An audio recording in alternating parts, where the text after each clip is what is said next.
Well, good evening, everyone, and welcome again to Hands Across the Water. We missed you that much. We decided to have another show, and with me is my good friend Marcus. Marcus, how are you keeping, mate? Yeah, fine. Thanks. The end of a very busy week, but a good week. So, good evening to you, William, and good evening to the viewers and listeners. And looking forward to chatting about Rangers tonight. Yeah, good evening to everyone as well.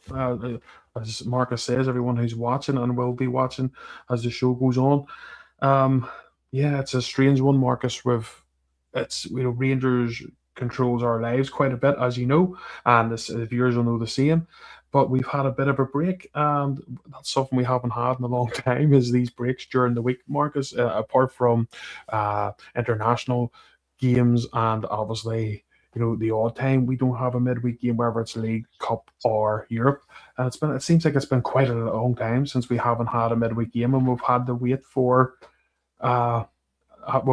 for a few days, for a week nearly to watch Rangers again. So it's been a bit boring without them, hasn't it? Yeah, it has. It's. I think it's going to be like this, isn't it? Till the end of the season. There's very much in a weekly cycle now.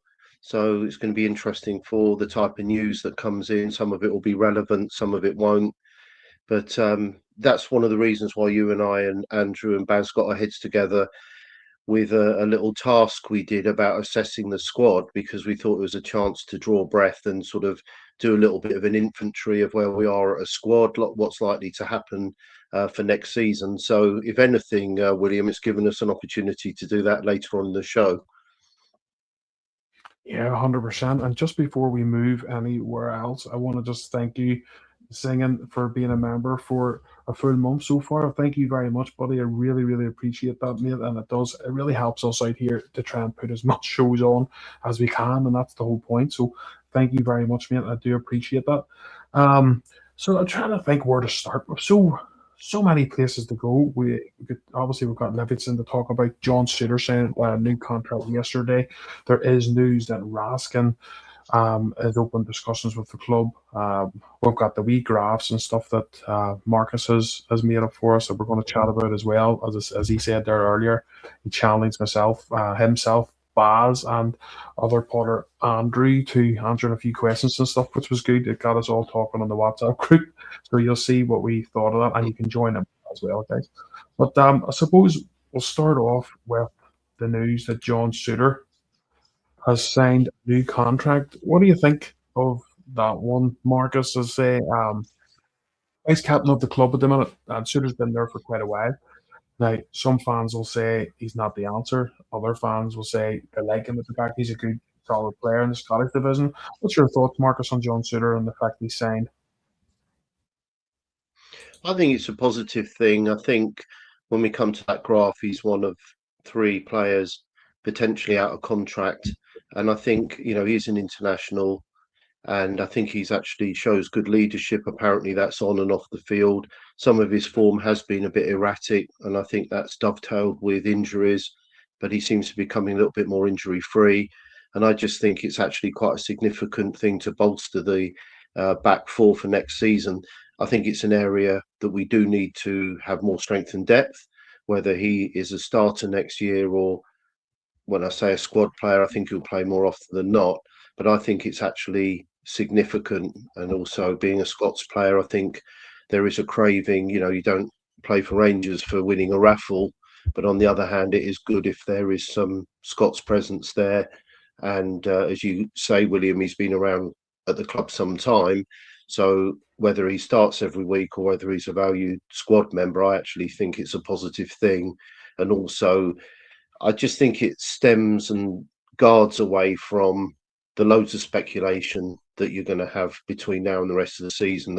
That's completely finished. It's a non-conversation now. So I think during this period, I think it's on a personal level. I think it's a very positive thing. Yeah, no, I'm the same. Listen, our John can make some mistakes at times, but so can every defender. That's just how it goes. But I think in the main, we're not going to have that many at the minute. If you look at it, we don't actually have that many Rangers players or centre backs that we actually own. Cornelius, etc., Giga and stuff is going to be obviously going. Well, they're loan signings; they're not actually ours. But also the fact that As Gary puts in there as well, which is another good point, that he's going to be one of the homegrown players that we all also need, which you Yeah, said yourself, being a Scotsman and stuff, and he knows the score. Listen, it would, if we were to get maybe better defenders in the summer and stuff, or I mean, not saying much better. I don't know what it's going to be hard. It's not easy finding centre backs that can play in the Scottish division. It's a harder league sometimes, physical division. But even if he was a player to come on from the bench at times as well, and play in certain games, that would help. But as I say, we don't want to have to rely on people too much, and that's something that we've had to do, Marcus, for quite some time, isn't it? I know we sometimes, we need better than John Suter stuff, but at the end of the day, he's been available quite a lot. He's had a few niggly injuries, but in the main, he's been available for us, and he's had to put himself about quite a bit, hasn't he? yeah, and I think again, without harping on too much about this famous graph that's going to come up in a minute or whenever it does, that I think that's a good point. That when we look at the amount of loan players, that has got to be addressed. So I think it's a really good thing, as I say, and I think that's a block of centre back is an area across the board that we need to look at. But as I said earlier, just there, I think the fact that it's been done early is a really positive thing. Yeah. So let me see what else we will chat about just before we move on from that. Uh, Nico Raskin, he's another one now. So the rumors are that he has open discussions with a club. It's not confirmed by the club or anything, but the rumor mill is that he has open talks. So it's going to be a big year for him, Marcus. For Nico, he's obviously got a World Cup and stuff. If he does well there, with Belgium especially, you know yourself that everything just goes up and up and up. What Rangers could maybe get in a return. But he's got his critics as well, Marcus, hasn't he? Like a lot of fans of Nico, but a lot of people thinking he hasn't done enough really this season at times, and some people wanting the Chukwani Diamandi sort of maybe too playing. But it's a player that definitely the current manager Danny Rule really likes. But what's your thoughts on Nico, mate? I thought he was outstanding last year and quite rightly player of the year. I also felt that um, I was quite excited about him being a future Rangers captain. In his defence, I think the team was abject at best at the start of the season. Clearly, he had whatever happened with Russell Martin. I remember not being picked for that initial Old Firm game. So it's been a bit of a difficult start for him in and out. I think his form's been a bit indifferent. I think that was a microcosm of his season was probably against Hearts. Gave the ball a couple of times away, didn't have a great first half. I thought he improved and demanded the ball in the second half, but he hasn't reached the levels which I think he can. I think the Rangers fans have been pretty fair because some players, I think you realise that there's a ceiling and you think, okay, the individual is doing the best they can. But when Belgium international there and some fantastic um, performances and getting into the Belgian team, I think we demand more. I think there was a little bit of confusion about when his contract is up because I think it's the season after next. We could be cynical now and think, well, if he signs a contract extension and then he's transferred, we'll get some more money for it. I suppose that's a bit of cynical way of looking at it. I would prefer to try and be positive and think, look, if there is something that is agreed, then maybe if there is a sort of a longer term opportunity, then maybe he can knuckle down. I'm not saying his attitude's poor one iota, but psychologically that might be better. And I'd like to see him stay, but undoubtedly, as some of the folks in the chat there have said, we can expect more. And again, when we look at the squad later, I think it's important that you actually look at the reasonable strength in depth in midfield, and also the fact that those players aren't on loan, so that there's quite a lot of stability. And I think quite a few Rangers fans, as a gentleman, sorry I missed the gentleman's name there, but I think there was also some speculation that if, thank you, singing the blues, thank you, William. Yeah, that's a really good point. I think that there is that there's an aspect that if he does have a good World Cup, and obviously if a bid comes in that is just you just can't refuse, then maybe that's the case. But on a personal level, I'm actually pleased. And as Bob has said there, I would like him to be a fulcrum, come back to the standard of play which he was at the end of last season, because I still think he's a good player. And as I say, maybe it's down to a bit of an indifferent start at the beginning of the season, but it'd be interesting to see how this all unfolds. And here's a good point as well. I like Gary's point here, Marcus. All the players can see something special is happening at Rangers and will want to extend their contracts. And maybe that rings true, Marcus, because like obviously when we were talking about Nico at the start of the season, as you've alluded to, mate, very well, that under the Martin situation it was a shambles. But maybe under Danny Rule, what they're seeing the kind of talent that's coming in now, Marcus. It's different. It's a more physical team, better players coming in, and they can see a real, they can, working under Danny Rule, they obviously see that we're getting results on the regular. Rangers aren't that same old team that, have a nonsense every couple of weeks. They seem to be really laying down the law. The fans are loving life. The Hearts game was like a fucking Champions League final by the way everyone was getting on and the excitement. Maybe the players, Marcus, are actually excited and thinking, hold on, my future is at Rangers. Maybe players that maybe didn't think that a few months ago are thinking maybe this is the place to be. I think you're right. I think it splits into two. If you look at the likes of Nico Raskin, who has seen the club, he's been there a little time. And when you got 51,000 people, I mean, I wasn't there, unfortunately, but I think you could gauge the reaction on television and some of the videos that have been put out. It's astonishing. And I agree with you, the momentum, if Rangers can pull this off and then play at the highest level of European football, then why on earth wouldn't you want to play for Rangers? And I think that we've got the best manager in the league, and I think Danny Roll knocks into a cocked hat a lot of the managers in the English Premiership as well.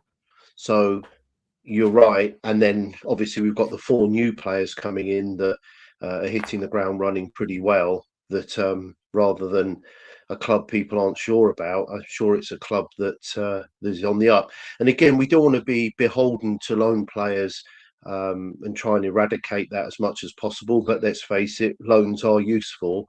But again, the better we are, if we get some quality players that clubs want to loan out, and the enormity of Rangers Football Club, full stop. But the fact is that is also more successful. That could be actually quite fruitful for us to maybe plug some gaps that we need as well. So, yeah, I think the incentive and the fact the club is on and off the field seems to be doing really well. I think it is a real attraction. So, let me see what else we got here, Marcus. Here we go. Just what we were talking about atmosphere. They're singing the blues. Says hopefully, the atmosphere the players experiencing against Hearts gives them a taste of what Ibrox can be and they should, or if they perform. So basically, Danny Rose well said, alluded to that fact. Marcus didn't he? Says this is the first time Ibrox has been like Ibrox. Yeah. He's been itching for that. But I think Marcus, to be fair, and Danny Rose obviously he just sees us winning. And thinks everything should be fine. But I think he will learn this. But there's a lot of scar tissue there with Rangers fans, Marcus, isn't there? We've been bitten so many times before, and I think we've got ourselves in a situation where we're scared to be happy sometimes, or we're scared to say we are playing well or we're going to win next week. We've got that confidence because we're always expecting something bad to happen. And I think Danny Rule, if we remember the Kilmarnock game when he was like, why was people booing at half time? I don't get this. We were winning 1-0. What's the and it's because the anxieties are from the fans that were like, is this something if we need to be winning 2-0, we need to win 3-0, or else something bad's going to happen. And I think it's going to take a wee while and it will happen, and it is starting to happen, but I think it's just taking the fans to trust Danny Rule to trust the fans, and it's just, we want to believe, we want to get excited, but we've always got that wee reservation at the minute, don't we? Yeah, I think it's a conglomeration between both, isn't it? If the team perform well, then the crowd will perform well. I think Rangers fans are demanding, but I think they're also pretty fair. And I think the expectation level has gone up. Before it was great, they're actually winning games, and if we're scraping a 1-0 win at home, then fair enough. But now I think we've seen some evidence of how the team can play.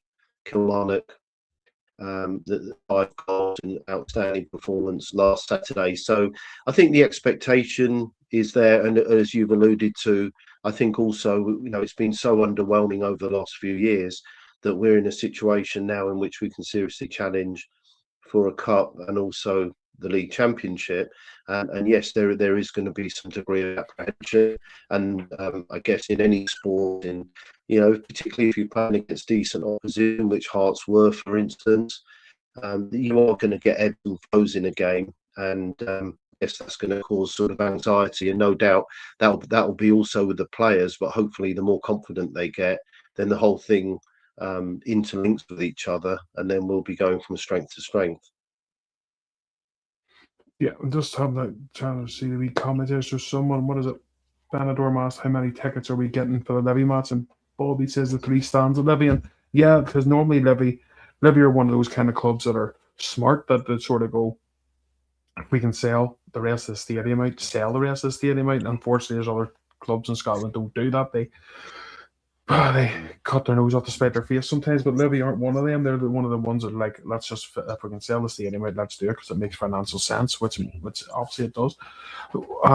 So before we go on to the actual Livingston game, as I say, we'll get on to all that. We'll talk about Danny Rule a bit more and different things, Marcus. But we'll start with your wee graph, mate. Let's because I know you've been itching to talk about it. So let's I've only dig into mentioned it. it about 8 times.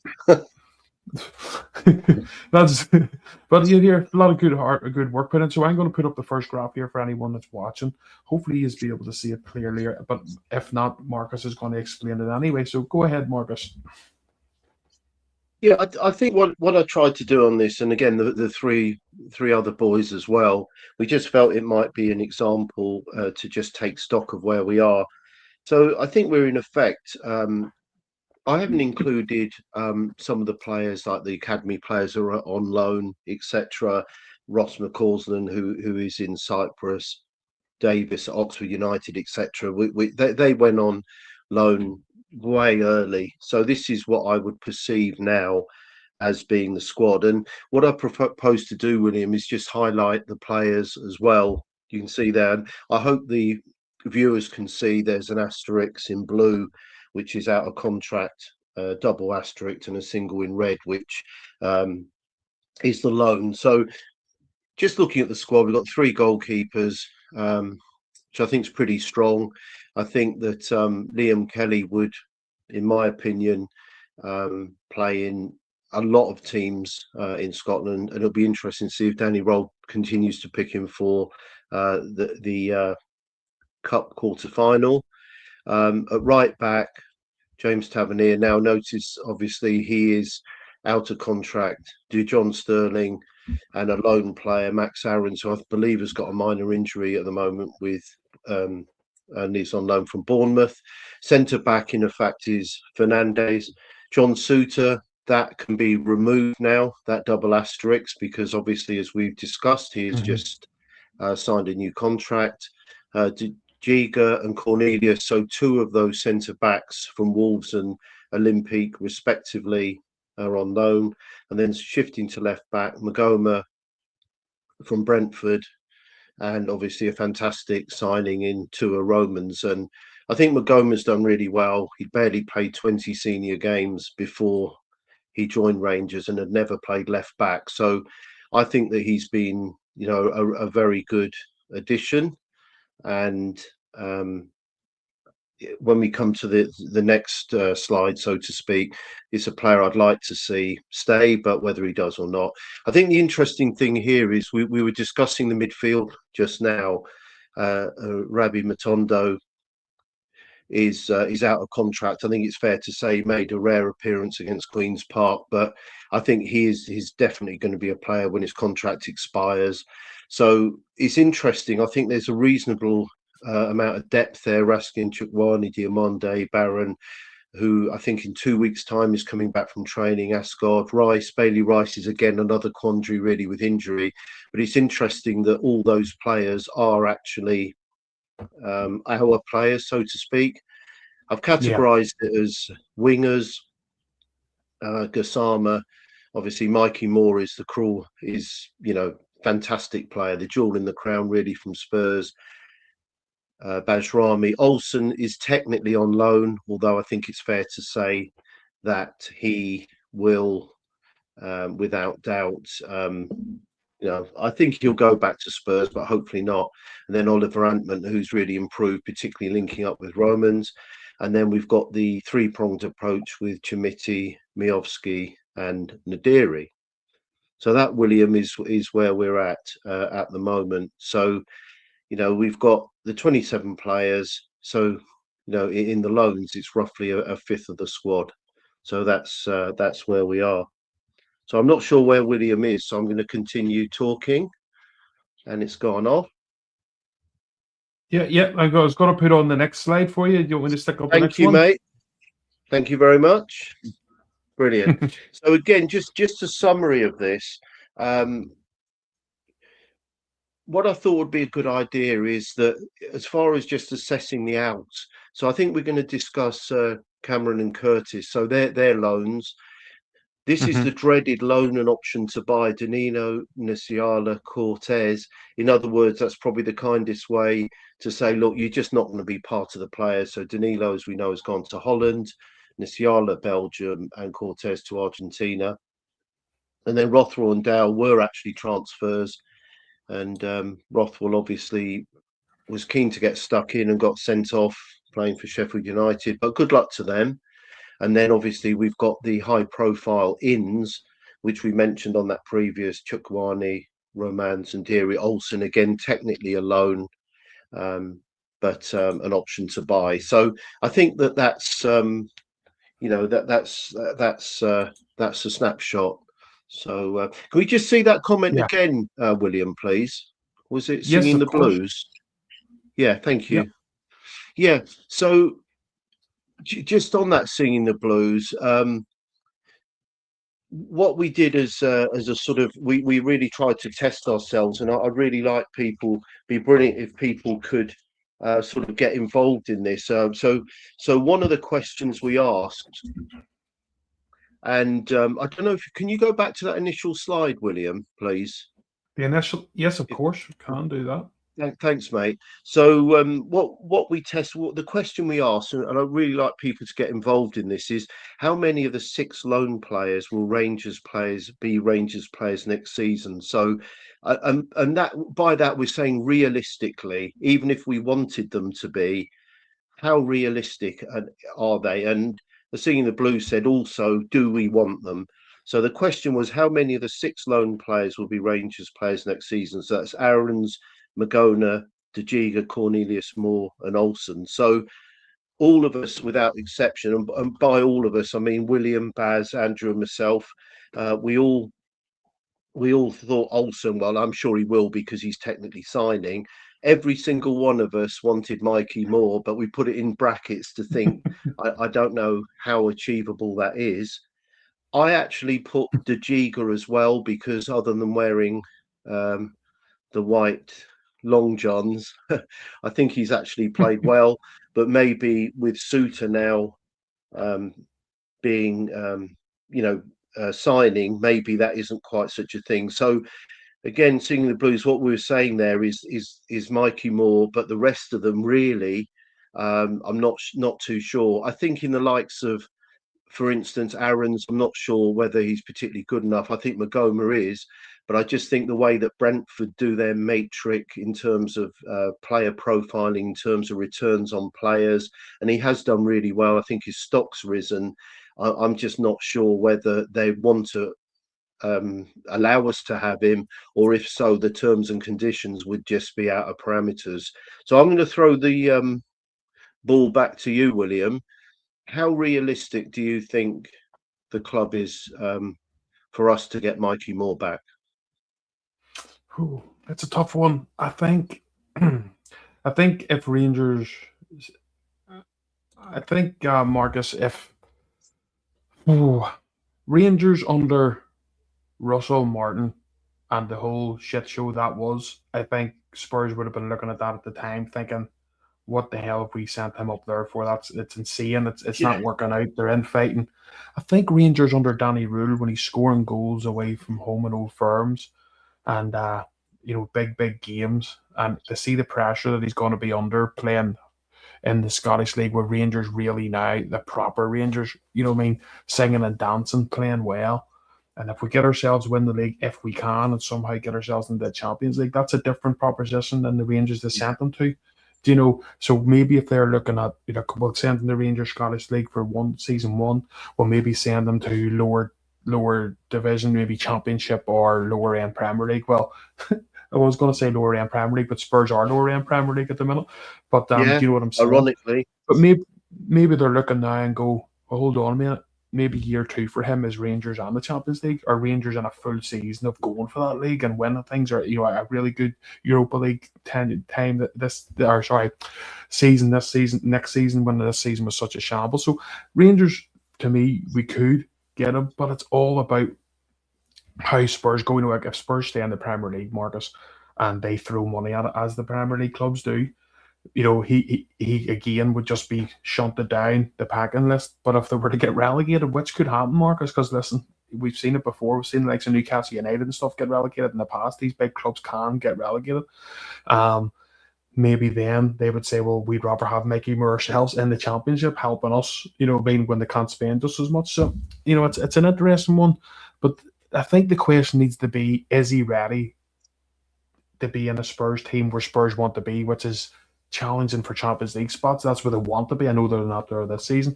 But I would love to get him.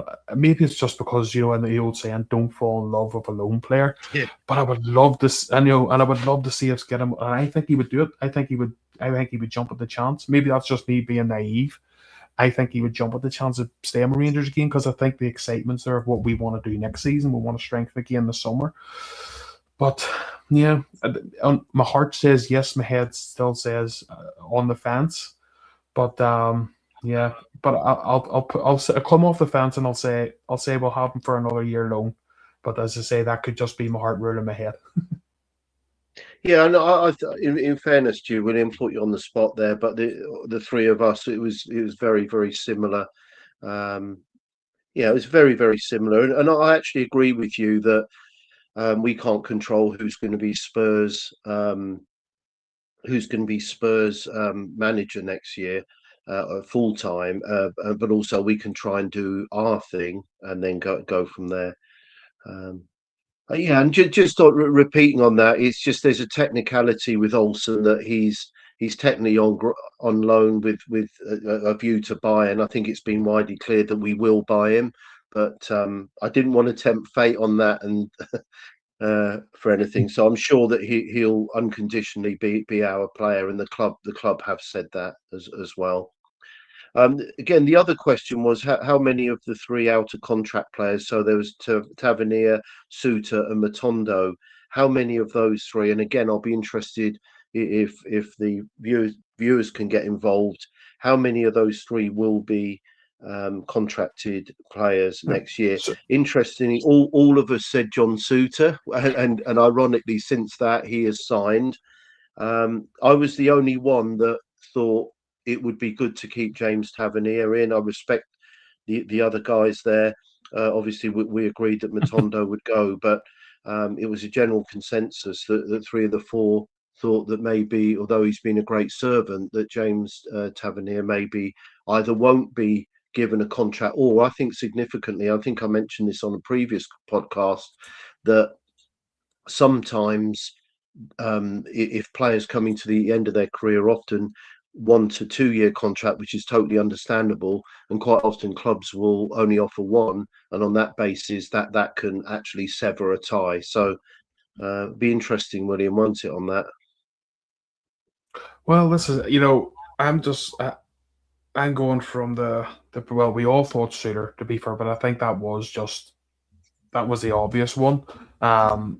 So that was easy sort of go for it. And then, as you say, you just made that graph up, Marcus, and then a few days later, John Suter signs. That's just the way things go.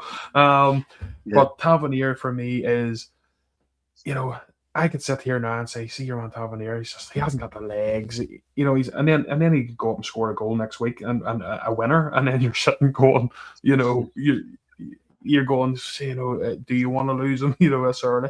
But I think if we Rangers were to win the league, and Tavernier then would maybe see, think, right, end on a high, maybe go to a loan somewhere else. Because you also have to think, Marcus, it's not just the Rangers wanting Tav. It would be more of a, does Tav want to play week in, week out somewhere else?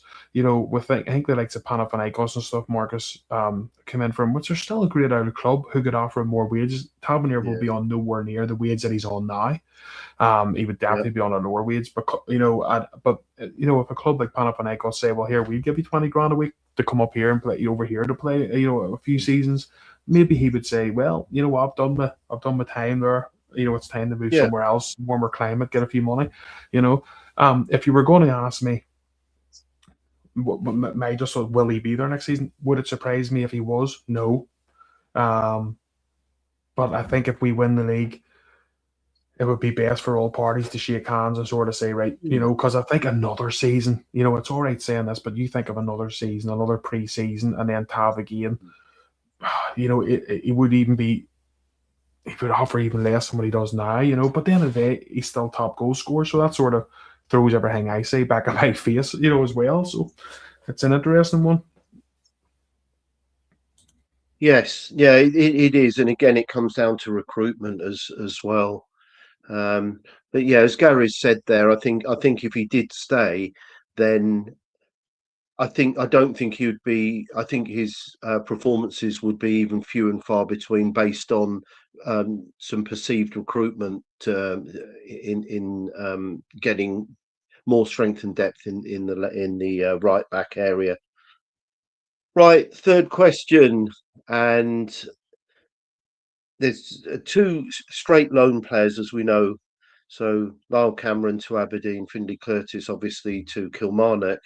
Um, all three of us agreed unequivocally that we'd like to have Finlay Curtis back. Andrew, eagle-eyed Andrew, realised that Finlay Curtis, something that I mentioned a little time ago, played right back in one of the games with great effect. So I'm not insinuating, and I don't think Andrew was either, that he would necessarily um, be permanent and play right back at all the time. But I just think if it's another string in the bow for him and the club, and if he continues, then it would be really beneficial for the club. And by all accounts, from I've seen some bits and looked at stats and read things, so I think he's playing really well. Um, Lyle Cameron, interesting one, and William, you were quite keen to see the lad given a chance, weren't you? Back. I will take myself off mute and yeah, but Marcus, no, seriously, yeah, I like him. See that when he was signed, I liked him from the start because I was like, I want to see Scottish talent. You know what I mean? Because we tried everything else and and it hadn't worked. But now I can see Danny Rule and what the club have done with the last four signings, and it's really hard in January to get four signings to work. But if we're just looking at the early doors, I would say all four signings are good ones. Olsen, now we know he's meant to be the best one. I think he still will be the best signing, but it's taken him a wee bit longer because he had less game time than the others. The others were playing at their clubs quite regularly. So it is going to take him a wee while to get up to speed. Can a Lyle Cameron fight for a spot in the summer when Rangers are signing that quality of player? It is going to be tough for him. I do agree with it, but I still think I'm a heart of hearts somewhere that a red-headed Scotsman in the midfield is something maybe we've lacked at times, and that Lyle Cameron can be really good as an attacking midfielder. I still think we're struggling with an attacking midfielder. I still think we Yeah, don't have that attacking midfielder. I still think we need that attacking midfielder, and I think him in the Scottish League, he's good at that, and he was a revelation at Dundee. He was fantastic, and scoring goals in the league quite regularly with a very poor Dundee team last season. And I thought he would excel under us. But again, Danny Rule is the manager, and he didn't see what he wanted from him. But look, I think by all accounts he's doing quite well. The Boo Boys have shut up a wee bit at Aberdeen because he's been offering quite a lot at Aberdeen. He's been doing quite well there. Um, could we see him ending up going to Aberdeen? Yes. But the only thing I would say is this, Marcus, to back up what I'm thinking. Aberdeen wanted, very much so, an option to buy, and Rangers would not give them that yeah, option to buy. And a wee part of me yeah. thinks, why? Why did we not? Are we just wanting to see how he gets on and giving him a full pre-season? Maybe, but that's the only thing. That's what towards a wee tiny bit thinking. Why didn't they give that option to buy? Why did they hang on? Because they could have and just says there's another wage off our bank and get it done. But they chose to stick with him, and I think that might be in his favour. But it's all up to Lyle Cameron in this, especially the rest of his games with Aberdeen and the game. Sorry, the preseason. He's going to have to put a lot of work in. But I still think he can do something for us, mate. I could be wrong, but I just have that feeling. I think you're right. When we mentioned Danilo, Nasala, and Cortez, that option to buy is a thinly veiled way, isn't it, of saying, you're not really required, so to speak. I just think one thing that typifies me was with Cameron. I felt really sorry for him. Was Danny Roll tried to bring him on, ironically, against his old club Dundee, and if Mhm. you remember, you couldn't make it up. Bajrami got that initial injury, so the substitution had to be changed. And I thought that just about sums his season up. He couldn't even get onto the field then, and I Yeah, think it was the best thing for him to go out and play some football. And no doubt that the rest of the season they'll fully assess where he is. But at least he's playing every week, William, isn't he? And he can we can see where he is. he's playing every week, and he's offering quite a lot. And another thing is, and a couple of guys have made the comment in the comments, and it's a true one. I would have Lyle Cameron in that midfield before Asgard every day of the week. I think he Yeah, offers so much more. Asgard offers not very little for me, and I'm not going to sit here and say he's a poor player because he's playing for Norwich internationally. He's done well, or Norwich, sorry, Norway, and he's done well there, and he's done well in the championship and stuff with other clubs. I just think the Scottish league doesn't suit him. I don't think he likes it. It just doesn't like. He wants too much time in the ball. He takes too long to make decisions, and Danny Roos stuck with him for quite some time. But he can see now that he's starting to go right. I've given him chances, and I just think a Cameron would have offered more. But then that's all hearsay because we didn't see Cameron enough to prove that point either. But I don't think we'll see Asgard playing as much as we have, especially now that we're going two up front. Because Marcus, we didn't create. We give him that position in the cam position, the attacking to be that man that creates for Rangers, and we created nothing. Every time he played in the team, we created nothing. Anytime we were needing a goal and he came off from the bench, he created nothing. He didn't perform. He didn't change the game. And I think he's had so many chances. And that's not to put the guy down. He maybe go somewhere else and be a cracking player. I just think Rangers and in the league we're in, I just don't think it works. yeah, no, I agree. And then also that I think the formation with the new signings, I think the formation of the team has changed as well. So I think that's also going to reduce his opportunities there. So the final thing is, and again, it would be great if the viewers could get involved. What key areas do you think Rangers need to address for next season? Now, all of us felt that at right back we do need either a cover or a new player. Okay, I think that Mhm. three of the four of us felt left back as well. Obviously, Romans has been a fantastic addition, but we felt that Goma again. I'd love to see him stay, but I'm not sure whether that's the case because of the matrix we said being at Brentford. All of us basically agreed with the centre back. So even though John Suter has signed, we felt get a nuggety hard player, then we need it. And then midfield, there was a variation of sort of number eights and number tens. It's difficult, isn't it, to go exactly because Danny Rolls' formation is so fluid. But I think Chukwani can, if you want to label it number six, I think could play there. But I think number eight, the sort of creative player, and then obviously if Mikey Moore, for instance, that kind of position, if he is dropping behind, I think was an area. It was interesting listening to Danny Roll, and although again it's labelled as two up front, I think he was more or less insinuating that Nadiri is almost, yes, he is a striker, but he also sort of functions a bit as a number 10 as well. and that's where I think the Hmm. thing is so interchangeable. Um, and then the final thing was Andrew mentioned it would be great to get a proven goal scorer, and I think what Andrew was intimating then, that hopefully we've got them, and if those two in particular can play week in and week out, then we can go from there.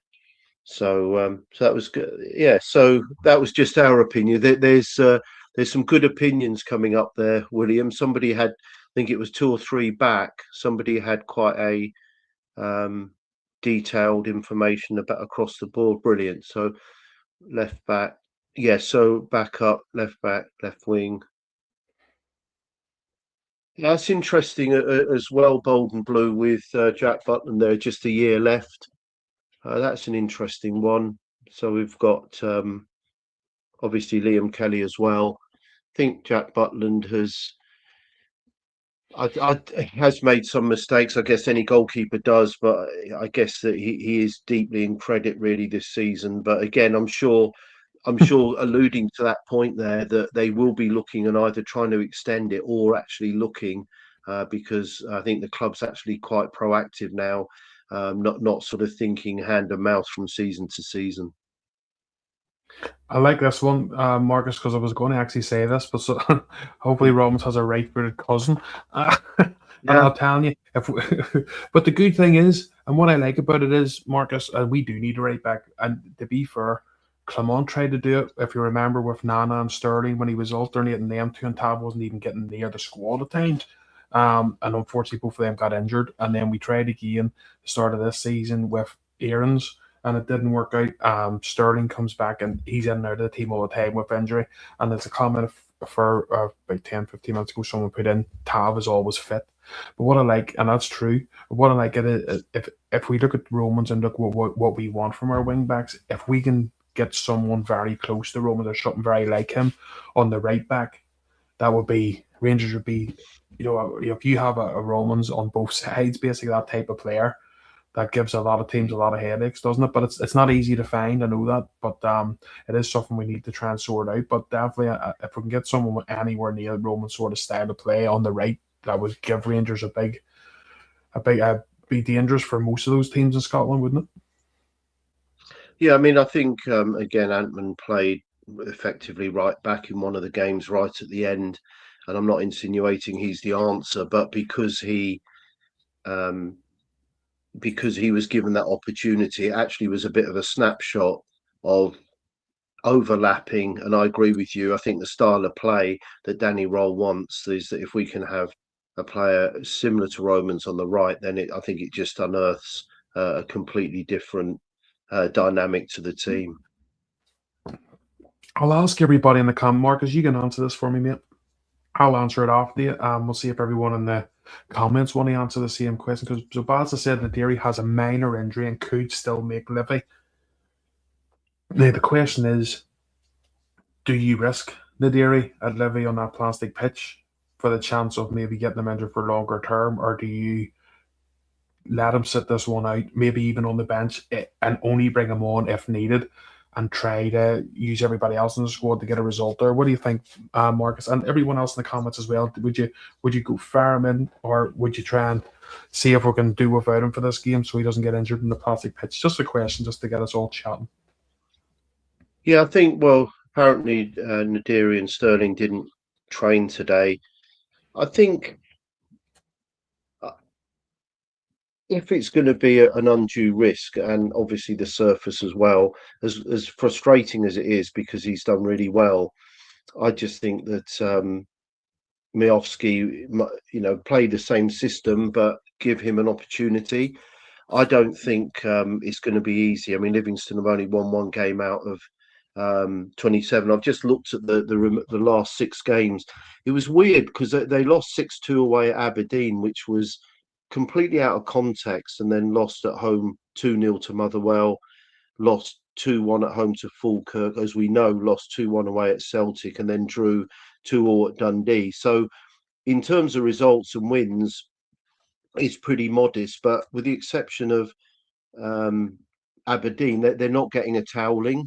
So, and then of course the pitch. So, I I wouldn't think it would be worth risking Nadiri if there's any doubt, so to speak. Yes, it would be unfortunate because we've gained some traction, but again, every game's important. You know, we've got 11 games or 10 after this one in the league, and then the cup game. So I don't think it's necessary. Just having a look here. Baz says we need 3 points every game.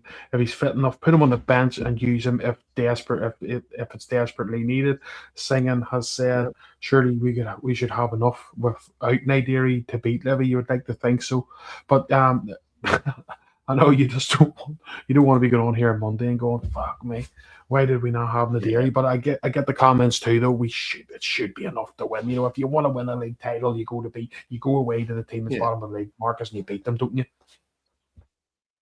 Well, Quite that's that it, simple. and yeah, exactly. I mean, if you look at the squads, I think the manager's going to be very professional and realise that the game's got to be won, and there are restrictions. And as I say, they have been playing pretty well, but I agree that although it would be annoying and frustrating if Nadiri didn't play, I think we've got enough strength and depth in the squad that you've got to come through those tough games and win. I think there's enough strength and depth there. Okay, so just quickly at this point, I'd like that anyone that is watching, please subscribe to the our YouTube because it really does help us, and it helps us reach out to all these guys and gals every time we're on. Also, I want to put this up because it's a staggering number, and it's not to blow our own trumpet, but it's just to sort of prove how well we're doing over into Facebook and how well all you people that watch us on Facebook and support us, your comments, your likes, your shares, everything you do helps this number. It doesn't become this number without you guys. We've had 6.7 million views in the last 28 days on Hands Across the Water on Facebook. We have about just under half a million interactions with followers every 28 days over on our Facebook, which is absolutely staggering numbers, but it only happens because you guys and gals that watch us and share with the page and interact with the page add to those numbers. And I really appreciate everyone who's done that, who watches us, who helps us on Facebook, and who comments, likes, shares, everything. Quite incredible, Marcus, isn't it? I never thought that would Yeah, be could be possible. it is, and as you said, William, it's due to people being very proactive. And I've read some of the posts. It's really good. We're getting some fantastic answers to the questions on the posts as well, similar to live tonight, and that makes all of us think. And yeah, some astonishing numbers. And yeah, well done to yourself and Baz there on particularly. I know how much work you put on in this, so hopefully we can grow. And it's again down to our valued listeners and viewers. It is 100%. So I just wanted to get that out there, just as a wee thank you to everyone who helps us out, because I mean that's to say that's the only way it works is when you guys and gals are doing it.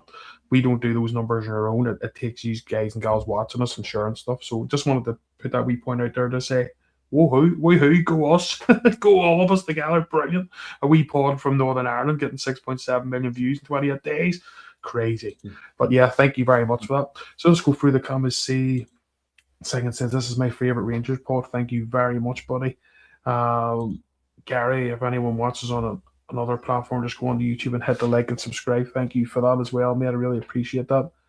Where are we here? Great to have an Ulster Bears podcast.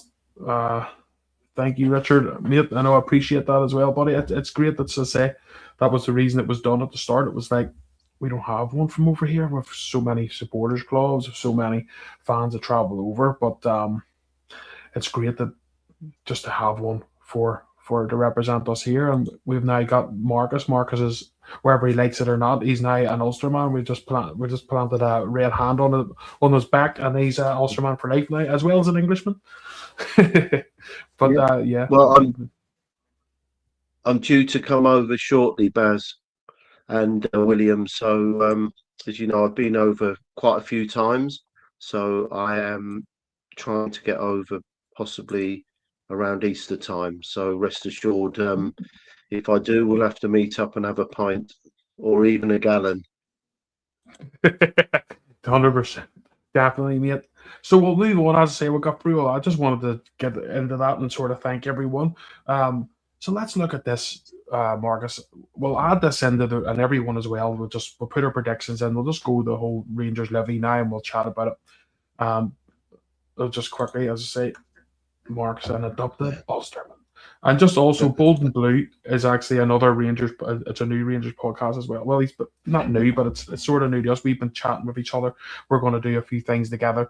Bold and Blue's going to come on to us. We're going to go on to him and stuff. We're going to help each other out. So if any of you want to go on to Bold and Blue and give them we subscribe as well and give them a wee hand, that would be a fantastic. And let me see, where are we? Let's see the form table. So going into this, Motherwell, as we know, Mark, is very, very good side for Scottish League level. They've done well. It's weird because if you look at this, since Danny Rules came in, they were actually the same situation as us. They played 8 games, only winning 1. So it's a pretty impressive stat that they have 39 points. They're still above Celtic and Hearts in the form guide since 8 games into the season, which is quite incredible. But Danny Rule is well out in front there, Marcus, and if things stay like this or anywhere near like that towards the end of the season, Rangers should have a title to lift. Fingers crossed that's the case, but he's done fantastically well, hasn't he? Yeah, some very puerile comments that have come over saying, "Oh, well, what do you want to do? Start the season since Danny Roll took over."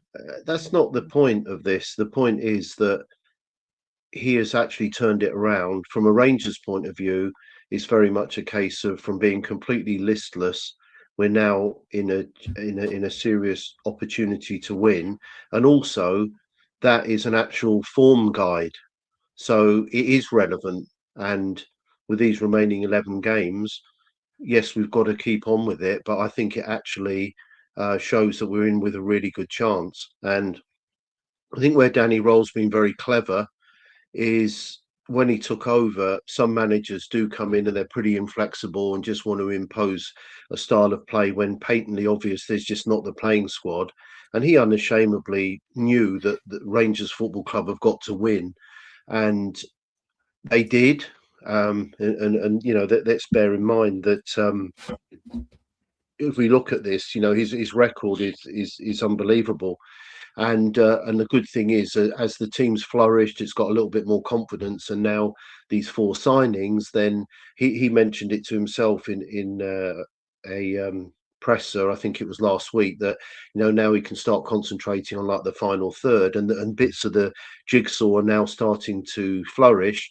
And I think we've got a really decent team. That was evident last Sunday.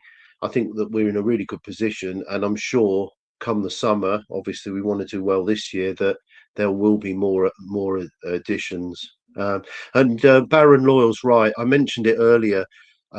He is the best manager. A lot of my friends here in England, we support various Premier League teams, and I said to him, I said, mate, our manager's better than most. And again, Baron Loyal is right there, that it's almost like a bit of a paradox. The more successful we become, the more that people want the players, people want the manager, and in a way it's a nice problem to have. And I just think as long as there's a contingency plan all the time, then we'll go from there. We talk about players being contracted, William, but maybe we should lock Danny Roll in for a long-term contract. Well, yeah, like I would say, if Rangers, I would say, in my opinion, Andrew Kavanagh, no doubts in my mind exactly that if he was to go on and win the league with us, I would say the first thing Andrew Kavanagh would do would be an improved contract. I really do believe that. But don't get me wrong, if we lose Danny Rule in a couple of seasons because he's been fantastic and done well at Rangers, fair enough. No problem. And then that means we can get a higher profile manager that's not taking an absolute basket case. You're getting a manager that you can come in and say, then you're going for a whole different level of manager, when you're speaking to new managers, because you're going, well, look, here's just a financially stable club. We have got money to spend. We have got good players here at the minute. We are winning league titles. We're wanting to win league titles. We're wanting to get into the Champions League. We're wanting to do this. We're wanting to do that. Rather, the sale point for Rangers the last few seasons and few years over the decade has probably been, we're in a shit show here. We're going to have to rip everything up in the summer and start all over again. That's not going to happen this time. Hopefully, if we're still doing well, so we're in a better place to get a better, and a new manager in the future. Hopefully, we're not. That doesn't happen anytime soon. But yeah, it's like anything. It's a dog eat dog, and the Premier League is only on our doorstep. Yeah. And if they want Danny Rule, they will take him because he will go because that's where they all want to be managing. Which I understand that. But yeah, if Rangers are doing well over the next few seasons and Danny Rule is to move on, that's fair enough. Same as players, Marcus. If we're buying players and we're selling them for 15, 20 million and then reinvesting, that's fine. That's football. That's where Rangers are at in the Scottish division.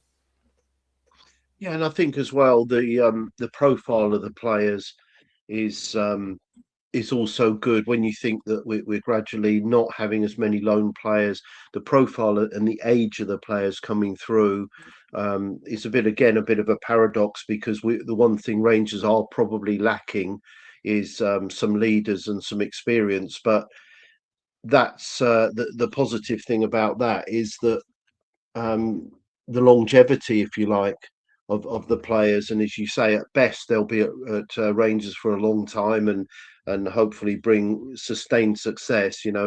Or the other alternative is if they do get snapped up, then it'll be significant money that can recuperate to get more players. And as Andrew Cavana said, sustainably winning and winning sustainably. I don't know if that's the right way round, but one of those anyway. He was saying, and that's it. That obviously work within budget, but the better coaching and the better environment, then everything gets uplifted and the future of the club is quite bright. So yeah, he's done an astonishing job, and I think I mentioned it on Monday. He's a highly impressive individual, I think, and he would have learnt a lot of things, and I'm sure that he can produce a lot of success for us. Yeah, and just quickly as well, so not another Rangers podcast, another podcast, our good friends of ours. I'm going to be on with them. I'm enjoying these Friday nights for not another Rangers podcast. Me and my big bottle of beer come hand in hand, quite literally. So going on with them. And Marcus, that's one you'll have to do sometime. You'll have to get on with the guys from that another Rangers podcast sometime if you're available and have a chat with a great bunch of guys, mate. I'm sure they'd love to have you on as well. But I always enjoy going on with them. They're very like ourselves, Marcus, just normal guys. Love chatting about Yeah, Rangers, and it's always great fun. yeah. I watched the So website, and sorry, I beg your pardon, mate. no, go ahead, mate. No, I was just going to say I've watched those boys podcasts, and I really enjoy it. And as you say, there's some good discussion points, and I do enjoy it. And I've watched it several times, so you'll enjoy that tonight, mate. Oh, yeah, 100%. It's always good fun. Always good fun. So you know what we'll do, guys? Here's what we'll do. Wait, we're nearly at the end. So why don't we just throw the get the blood pumping with this one. We've tried to stay away from this one for a while, Marcus, through the show, but we'll have to talk about it. And that is the allocation for Ibrox. What everyone in the comments as well, if you want to fire in what your thoughts are on it, guys and gals. What do you think, Marcus? I know this compliance officer that's went missing for years has all of a sudden came back, and I think it was sort of the situation: you ever get 10,000 or accept the broom loan for 7,000. What's your thoughts, Marcus? Some people say, look, that 7,000 and it brings the atmosphere back the way it used to be. Other people going, no, it should be looking after our own first and keeping them in the corner. What's your thoughts on it all, Marcus? I think if you look at the end result, and I'll quantify what I'm saying afterwards, it's not a great result for Rangers. The fact there's 7,500 is going to be more advantageous. 6,000 people in the Lane stand have got to be relocated, and season ticket holders, and I hope that they find seats elsewhere. So it's not a great result. However, I will defend the club unequivocally that the rules, as we know, is 20%. So they could conceivably have had 10,000. So then that could overspill to other areas of the ground, which would just be a no-no. Police Scotland, I read their statement via various sources that they've more or less said, right, it's up to the authorities and the clubs to sort out, and we'll do the necessary policing. So I just think the club have probably thought, We're on a hiding to nothing.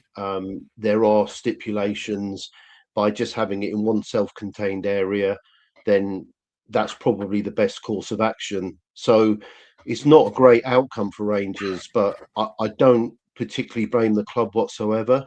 And the way I look at it, I could be really petulant and say, "What a result! We've prevented another 2,500 supporters." Do you get what I mean? So Yeah. not a great outcome, but I'm not really sure that they could have done any more. I'll be interested for your opinion. Yeah, I Yeah. agree with you totally. I mean, we know the league games are what 2-2-2-4 or something like that. That's what I would like to have seen, but I just think it's been unusual, William, on the basis that 9 times out of 10, whenever Rangers play Celtic in the cup, it's generally either in the semi-final or the final. It's just been unusual that it's relatively early in the rounds and has brought this predicament. Yeah. No, that's it. But I think a lot of people too I think most people though, Marcus, are in the point of view of going, look, rules are rules, and Rangers had to abide by them, Yeah, by hook or by crook. You know what I mean? That's just, we mightn't like it, but it is what it is. I don't think it's going to change. I don't think it's going to change though for the league. I think the league will stay the way it is because obviously yeah, Rangers have sold season tickets at the Broom loan. They're not going to. That's guaranteed money. I don't think yeah. that's going to change anytime soon. But I think this time in the the League Cup or the Scottish Cup, sorry, it's just the way it is. It's something we're going to have to accept. Just Rangers RC, great channel guys, Marcus and William. Love you both. We love you too, buddy. Thank you very much. Yeah. Appreciate that. Thank you. Um, so, anything else, Marcus, before we head off? Is there anything you want to chat about before we go? Or anything I haven't maybe brought up, or do you want to we'll chat a wee bit more about the Livingston game if you want? We can hang on for a wee while longer if you want to. No, not really. I'd just like to thank the listeners and viewers for bearing with me when I was going through the breakdown of the squad. But it's going to be interesting between now. 11 games, the cup games, as you referred to right at the start of the podcast, William. It's going to be interesting because there's a little bit longer. And the only thing I would say, and whilst it's the same for both teams, I think we've got the best manager in the league by a country mile. I think it's great that he's going to be working along with the rest of the coaching team, for several days all the time now. And I actually think that'll accelerate the development. And as I say, I'll quantify that by saying, yes, it's the same for all the other teams, but I think we've got the best manager and a very, very good coaching team. So I'm hoping that, there's going to be some stern challenges ahead, including the split. But I'm confident that we've got the ability to progress into another level and hopefully do really well this season. And before you go, since Baz has thrown his 3-0 in for Sunday, what's your thoughts? What's your predictions? I think I'm going to go for a conservative 2-0 win. I don't think I'm going to do fireworks, but I think they'll be efficient and taking into account the conditions, the pitch, etc. I wouldn't be particularly doing cartwheels because obviously goal difference. But these games, sometimes you just got to take that, and I wouldn't be particularly concerned about that as long as the performance was good, efficient, certain players stay injury free and develop. Then we'll see. And Danny Roll did intimate at the press conference today I listened to that. Oh, there you go. Blue Mac agrees with me. So there you go. So he intimated that there may be a few changes because of injuries. Hopefully not too long term, but hopefully we've got enough to secure in a very, very important game. And I think we're going to be saying this right the way through to the end of the season. But let's hope that it's a good weekend. Yeah, no, that's it. I'm the same. I'm like, I just don't want. And I know it's easy because it's sometimes we think it's Rangers, should we just go and win? But there's another team there, and they're desperately trying to stay up too. But I hope we can get the Yeah, job done early. I don't want any scares. I don't want, what I mean, I would love us just to get a couple of goals early, and if we run out 2 or 3 nil winners, fantastic. I just hope it's not one of those games where it's sticky and we're it's taking us a while to break them down, and we're we maybe lose a goal somewhere silly. What these things can happen. Hopefully it's just a get the win, bank it, and move to the next with as little injuries as possible. Things like that. But as I say, it's been absolutely fantastic. I love Scott. Why not join? It's cheaper than a bounty bar. It actually is 99p. Where else would you get that? Do you know what I mean? But it's been fantastic talking to you, Marcus. I really appreciate you coming on, buddy. And no, I really enjoyed it. And thank you once again for inviting me. And I reiterate what I say all the time. I think the comments are fantastic as well. So that they're always good to read and keep us on our toes. And it's all about opinions, isn't it? So let's hope it's a good win for Rangers, and wish you, Baz, Andrew, and all the viewers and listeners have a really good evening tonight and a fantastic weekend. perfect. And we'll leave the last comment to, let me see, last comment to Scott. Help our loyal bros and sisters across the water make this the best channel ever. Thank you, and I appreciate that. We'll leave it in that one. Baz has been with us the whole night as well, joining in. Baz will be back with us on Monday as well. Hopefully, Marcus, if Marcus is free and available. And we'll be chatting about another win. Fingers crossed for Rangers. As I say, no injuries. But thank you for joining us on this Friday evening. If you do want to just watch more Rangers stuff, you will see myself on Not Another Rangers podcast. I think we're kicking off at 8:30. That's the normal time. So hopefully it'll be the same time tonight and you'll be able to hear me again. But I've loved being here as always, and I'm hoping into the future we're going to do more and more podcasts for you. As I know we always do the Monday. Me and Marcus are trying to do a Friday when we can, but we're trying to get more and more content out for you. And the more that you watch and share and like, then it helps us be able to do that. That's the whole point of it. So thank you guys and gals for all your support, and we'll be with you again on Monday.